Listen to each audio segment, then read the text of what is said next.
welcome everyone to Ignite's June board meeting. If we would all rise and help me with the Pledge of Allegiance. I pledge allegiance to the flag of the United States of America and to the republic for which it stands, one nation, under God, indivisible, with liberty and justice for all. I don't know how you're holding up over there. It's got to be nuts. I applaud you every day I do. Next on the agenda is public comment. Any public comment? Seeing none, I'll entertain a motion to approve the consent calendar. I'll go ahead and make that motion to approve the consent calendar, the board meeting minutes for May 17th, approval of the payables as submitted, and approval of the district monthly financial statements. Second. Any further discussion? All in favor, aye, say aye. Aye. Aye. Aye. Opposed, say nay. Motion carries. Thank you. Brennan was the fifth. You got Brennan and Mick, and whom else is on the call? I heard Brennan, but I didn't hear Mick. I just see it. Yeah. Can those on the call please do a roll call?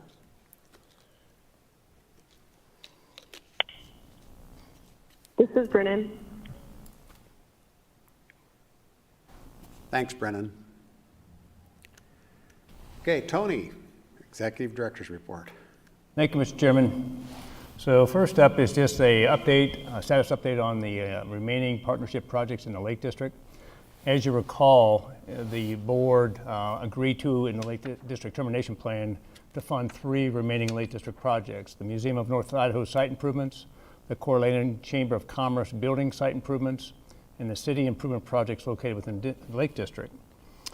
So part of the agreement was that the funding, the agreed to funding in these funding agreements needs to be spent by September 30th of 2023, so this year, in just a couple 3 months. So I just wanted to update you on the status of where these projects are. So with the Museum of North Idaho project, as you recall, Ignite transferred $700,000 to the city for the city to pay invoices for Ignite CDA board approved museum project elements. So the status as of today is that $80,057 have been spent to date. And last night, the City Council awarded the site improvement contract to Peck and Peck to finish up the remaining amount of work, and their bid was $596,400. And a stipulation in the contract was that the project shall be substantially completed by 9/30/23. So optimistic that that will be underway, but still there's a lot of work to be done. It's already mid-June, so you got 2.5 months, 3.5 months to kind of get things done. So, Okay. the Coeur d'Alene Chamber of Commerce project, Ignite CDA retained funds in the Lake District account to fund us $263,000 of Ignite board-approved project elements.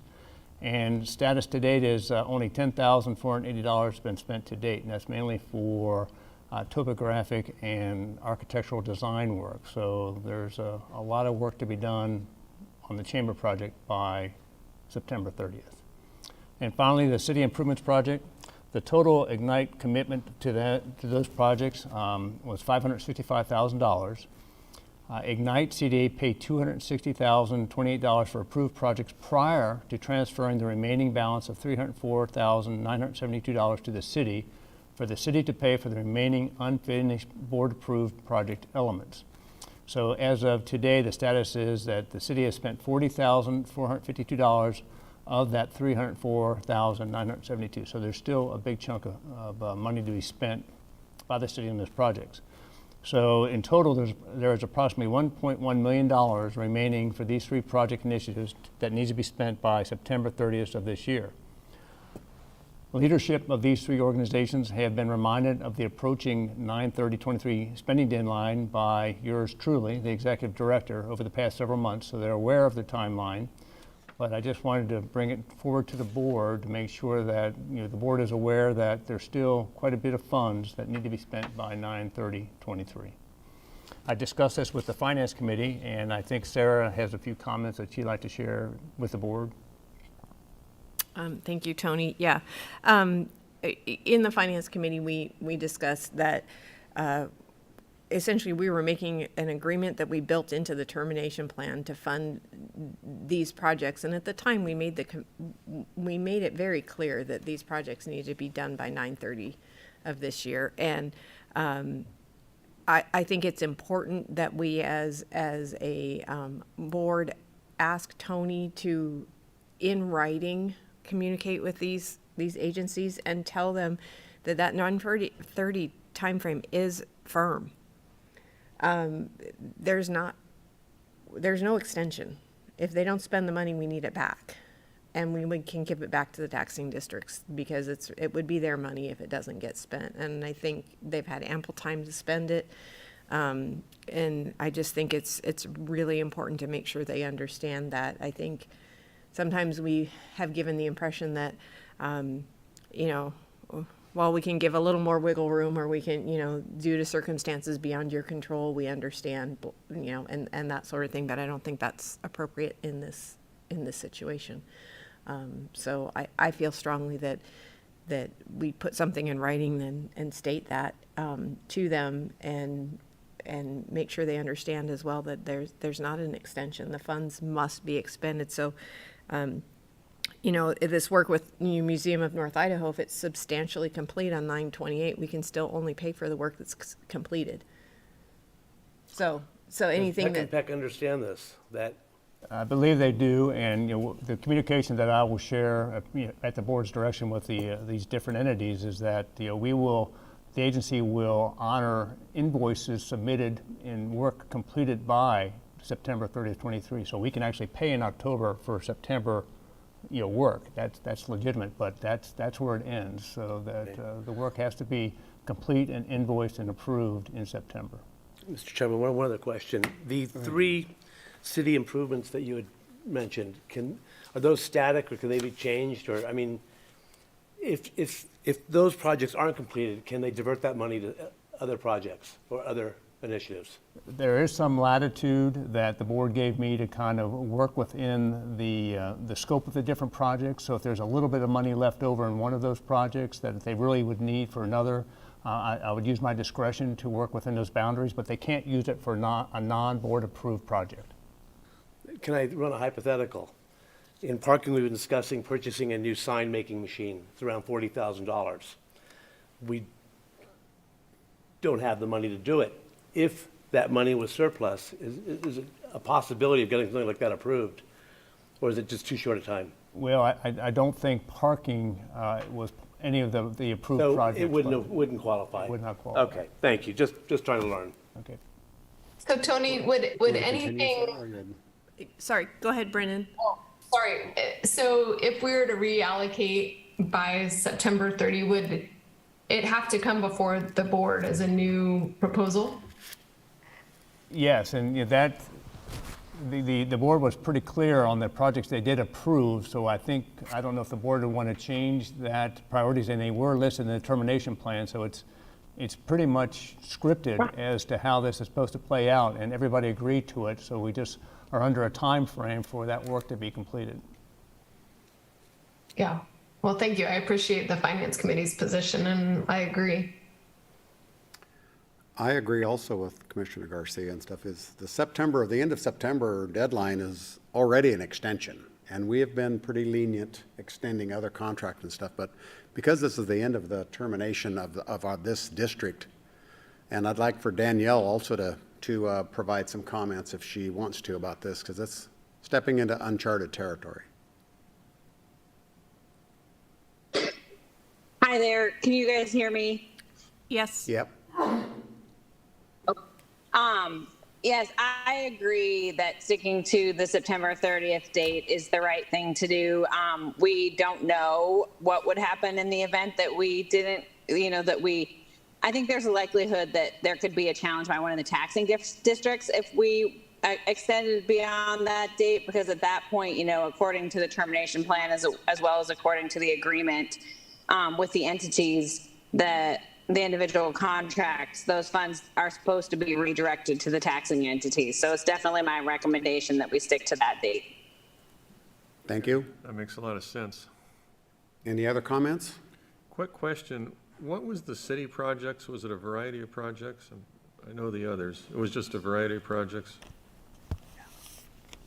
The city projects, Couple Commissioner of them. Jordan, are McEwen Park shade element in the West Pavilion area or the playground area for $100,000. The fire department boathouse at 3rd Street, which is complete, that was for $225,000. Yeah, Celtice Way conduit to run fiber to Atlas Park for $35,000. McEwen Park sidewalk repairs for $100,000. Coeur d'Alene Library stairs improvements for $50,000. The McEwen Park Harbor House overlook deck replacement for $30,000, and that has been completed. And McEwen Park Grand Plaza tree well and irrigation for $25,000. So all of those added up to $565,000. That was the number we started at, and we've got some of those completed, but there's still work to be done. yeah, okay, thanks, Tony. Do we need a motion or anything to provide direction to Tony to? I think this direction to correspond with those groups, I'll do that just to remind them on behalf of the board that there is no latitude for an extension, and that those funds have to be spent or, per the agreement, returned to the agency for distribution to the taxing entities. And that'll be in writing then to each of those, Yeah, email or Yeah. something, okay? written communications. Okay, thanks. Thank you, Tony.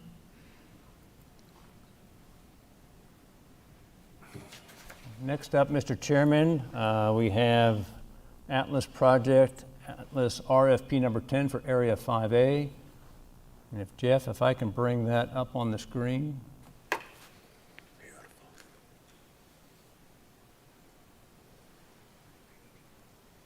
I'm not sure what to do there. You've been there. Do I have to hit enter, Jack, or Jeff to? Yeah, just enter. Can you? Thanks, Phil. This IT guy. Thank you. So Area 5A, as you may recall, have issued RFPs for Area 5A in the past, but we've yet to have a successful development team come up with a project that could work on Area 5A. But due to coaching from our real estate consultant Heartland, they think the time is right to reissue this RFP for Area 5A because there's been some expressed interest by some development teams for this area. So we want to put it back on the market and to kind of see what type of proposals we get. So just to refresh the memory of the board on Area 5A, I'll kind of scroll through the RFP here. It's at 1.3 acres in size, and it's intended for mixed use, either multifamily or condominium with retail on the ground floor. And the RFP continues to go on with some background information on the community, market overview, project background. This kind of depicts where Area 5A is right adjacent to Area 13. That was awarded to the DeChase Mixes team that we're currently working with them on an agreement to negotiate exclusively the A&E product. Area 5B is to the east, you see there. Other components, just some infrastructure updates. PUD amendments, just for background for the proposals. And then we've included some concepts that the architect have came up about what might the project look like. You know, these are some of the residential projects that will be around Area 5A. And we're looking for more of a mixed-use kind of dense product offering here that would work with the ground level retail that you kind of see highlighted in this pink area. This is kind of another view of it, what the concept would be, and this is the preferred use that we'd like to see there, and hopefully we'll get some proposals that get us close to that. Then the RFP goes through the transaction process. The scoring that you see there is how the proposals will be scored. Let me back up that. The scoring matrix is how the points are awarded. There's a total of 200 points, and these categories are on development experience, consistency with development standards and architectural design guidelines, as well as purchase price, which is our standard scoring matrix breakdown. Offering instructions, standards for development, very specific about how things can be done on that area. and then due diligence materials and just terms and conditions. So that's what the RFP looks like. It's very standard to other RFPs we've issued, but this is just unique in that we are reoffering Area 5A once again.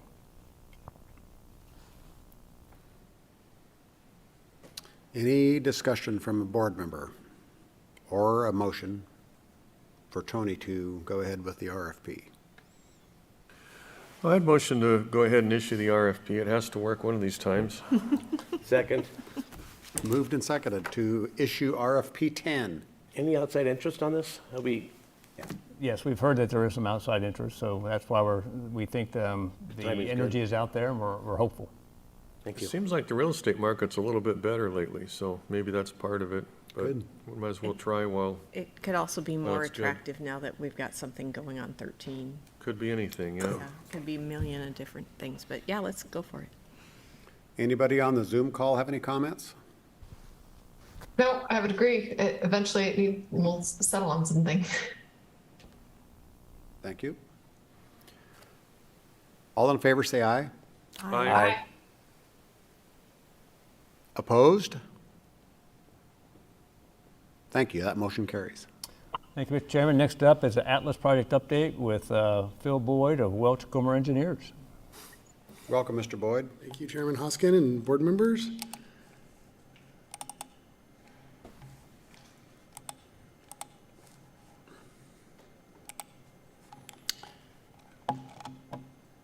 I have a pretty brief update today, just two topics. The Phase 2, If I can interrupt, Jeff, can you put Phil's presentation up? Oh. Thank you. yeah, thank you. Just two updates, the update on the Phase 2 and then a little update on the Phase 3 Attainable Housing Initiative. Just a couple of photographs to show you the progress out on Phase 2. The board might remember the utility underground work has paused while we reconfigure areas 18 and 19 up on the top for the SMOC team's twin homes that they plan to build up there. So the primary work that's going on out there now is landscaping. This is Area 12, so it's the most western edge of the development. This is a mixed-use building here up in Area 12. This is the hill climb, so this is looking south, Toll Brothers product out here, and the board might remember one of the big components of the Atlas development is pedestrian circulation, the ability to kind of circulate through the neighborhood, not just on the sidewalks, but also going straight down to the river. So this hill climb goes from the park at the river all the way up to the Southeast Way Trail. So you can see the stairs that are completed here. This is them under construction. This is our boulder wall that wraps around the corner there, and the guys are building it. There's another view of it. You can see it running up through the boulder wall there. There'll be landscaping that runs along the edge of this as well. This is one of the entrances off of Southeast Way. These are kind of bits and pieces of work that can be undertaken now and without disruption to other things that are going to go on. And there's the completed approach. This will stay blocked off until the road actually gets installed here. This is where Topsaw Lane comes in. See Coeur d'Alene Honda across the street. So not a lot of work going on. That's just primary concrete work and landscape work. We don't anticipate a big work effort to start until July or August, once we get through the entitlement process of areas 18 and 19.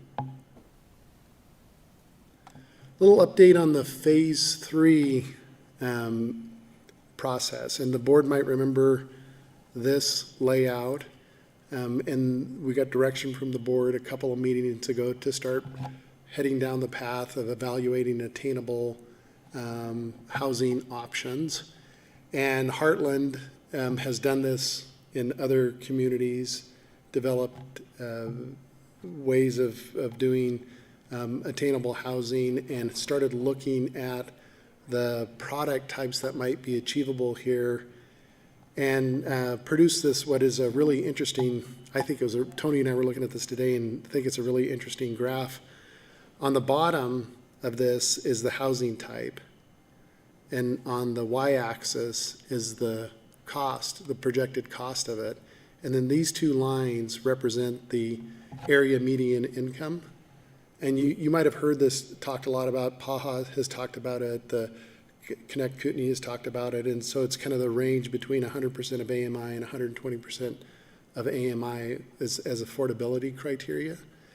And so kind of looking what is affordable in the price point that we think we can construct what the house can be constructed for, or the product can be constructed for.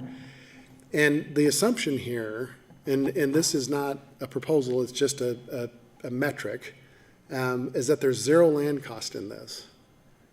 And there's a developer fee that the developer is not taking all the profit off of the project. They're just getting a fee to develop the site. And this will get further vetted, and we'll bring it forward to the board. But this was just an interesting snapshot that we thought we would bring forward to the board because we believe it supports this size of home and the density of the homes in there, because this is at about 8 dwelling units per acre, so it's relatively dense.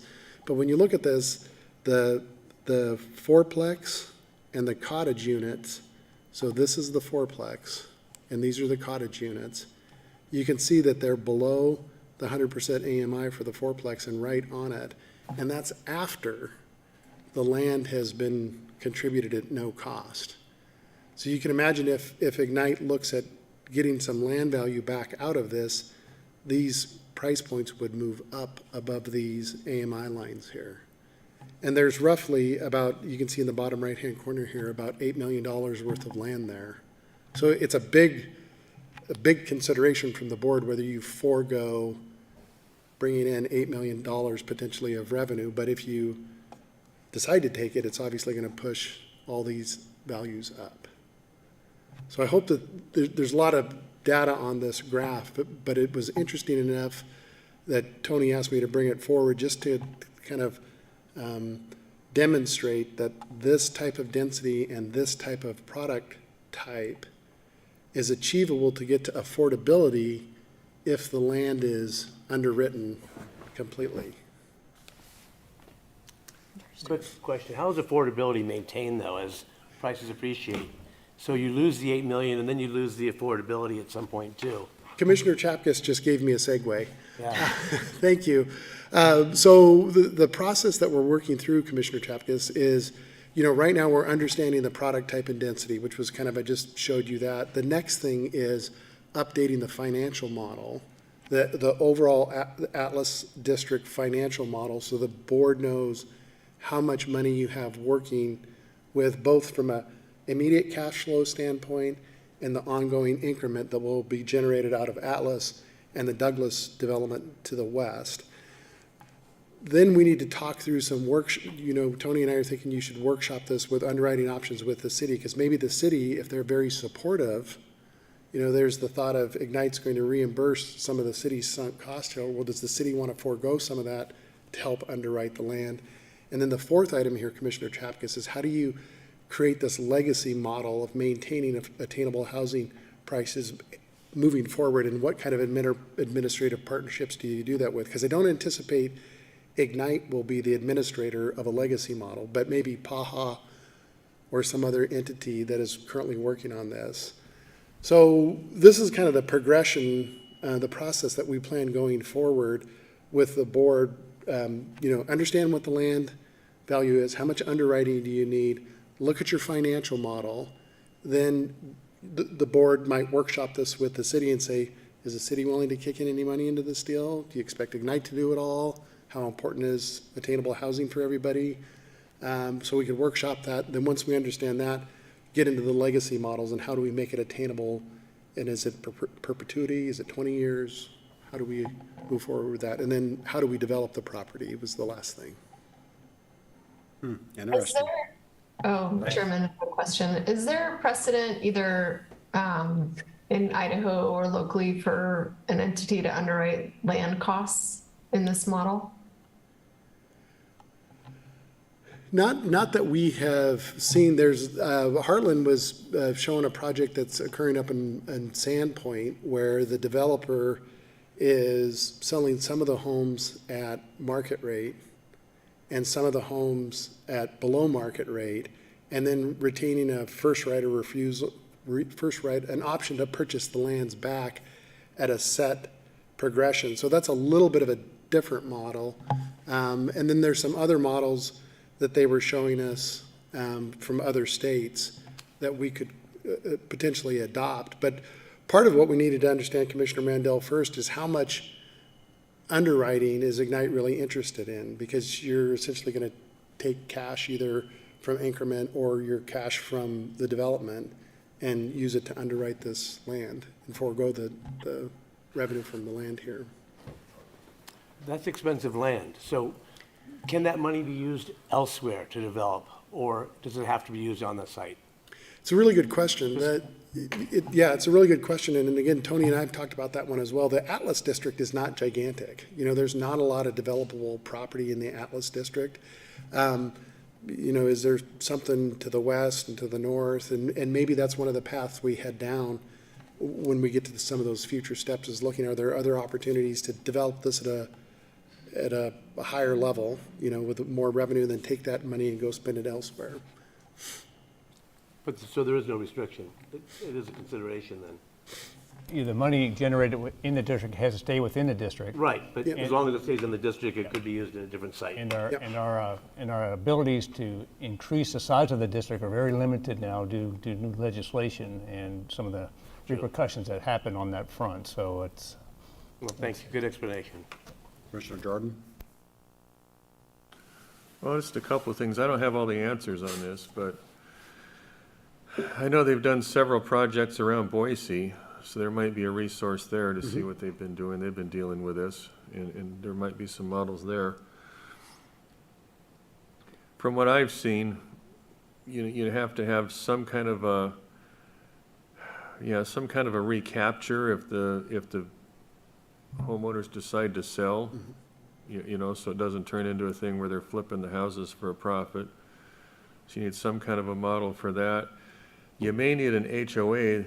It may need to be set up, one of these neighborhoods with an HOA that just maintains the yard work and takes care of everything in there, because certainly some people won't. Some will be better than others at it. So to keep up the quality of the neighborhood and to make this fit with the kind of a high-end development we're doing, you probably need to have an HOA fit, as part of that to keep it up. I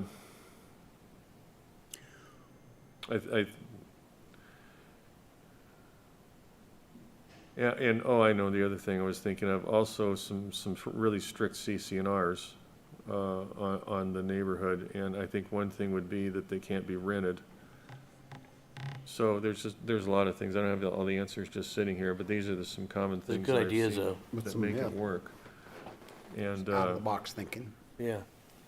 Those are good points, Commissioner Jordan, and several of those we've talked with Heartland about, and even in this modeling here, when they were thinking about the product type, they didn't put it in at $175 a square foot on the low end construction cost. That's actually in about $225 and $250 a square foot. So you could produce a pretty nice home there. So it would look nice, and it's very high quality to try to match what's going on around in that neighborhood. And then all the points you made about the HOA and the management of it, we've talked about those things as well, that they would be important features if the board were to choose to head down this path. yeah, this can work. You've got to be careful, because we got people spending a lot of money on these different areas to develop the high-end housing in this neighborhood. So it has to be something that's an attribute to the Atlas District here. The 7% model that you mentioned, developers develop the product, has that worked? Is it currently going on anywhere right now? Or We're not aware of it locally here, Commissioner Chap, because Heartland has done it in other places where they get an experience. They put out a bid, qualification-based combination selection. Ignite would do that. Right. You would receive bids from developers, and they might be local developers here, and you pay them a fixed fee to go in and develop a product type of your selection. And then that way, the profit that was generated off of that doesn't all flow to them. They get their fee, but the profit essentially flows to the board or to Ignite. This doesn't seem like enough money, 7%. Yeah, I was a little bit surprised at that number as well, but apparently they've been successful at it in other communities. Are you thinking about a cost-plus contract? It's It 7%. would be, it's just it's a percentage of the development costs. Yeah, you might get someone to do it at that, or if not that, 10%. There's 73 units here. Mm-hmm. So there's quite a number of units to develop there, and the models are very repetitive. So the efficiency, you would anticipate the construction efficiency would be very high. There's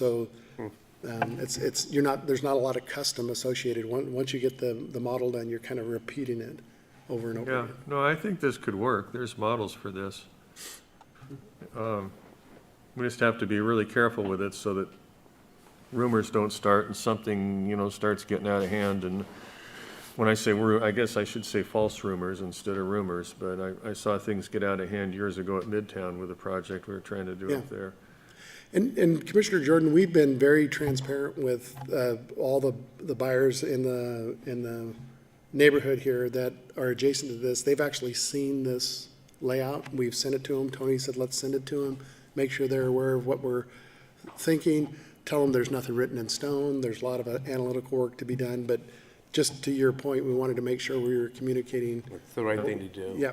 It really is. No, I think this could be good, and that big new development going in west of Indian Meadows, I forget the name of it, I think there's some affordable housing in that too.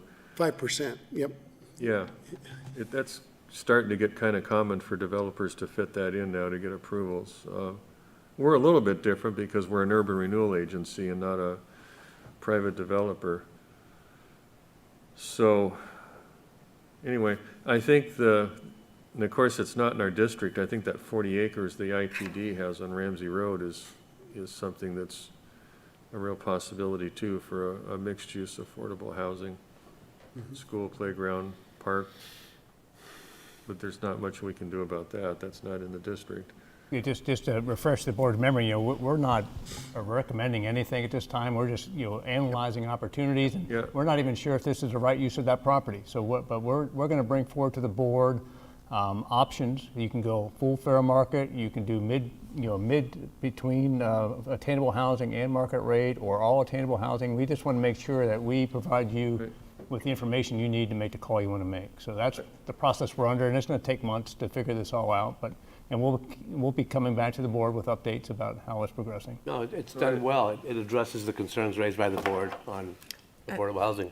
Yeah, I would just like to say, I really appreciate and am supportive of us fully exploring the opportunity and the possibility of putting housing in there that is not luxury housing necessarily.